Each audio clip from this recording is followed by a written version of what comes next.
கடலில் விளையாடிக் கொண்டிருந்த சிறுவனின் செருப்பு காணாமல் போய்விட்டது.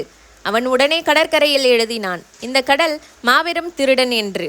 கொஞ்ச தூரத்தில் ஒருவர் வெகுநேரமாக மீன் பிடித்து கொண்டிருந்தார். அவர் நினைத்ததை விடவும் அதிகமாக மீன்கள் வலையில் சிக்கின.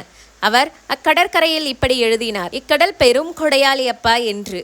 அதே கடலில் ஒருவன் நீந்தி சென்று முழுகிவிட்டான். மகன் மீது அதிக பிரியமுடன் இருந்த அவனுடைய தாய் அக்கடற்கரையில் இப்படி எழுதினாள், கடல் மக்களை கொன்று குவிக்கிறது என்று. ஒரு வயது முதிர்ந்த மனிதர் கடலுக்குள் சென்று முத்துக்களை வேட்டையாடி கொண்டு வந்தார். அவர் மிக்க மகிழ்ச்சியோடு அக்கடற்கரையில் இப்படி எழுதினார், கடல் ஒன்றே போதும், நான் ஆயுள் முழுக்க மகிழ்ச்சியோடு இருக்கலாம் என்று.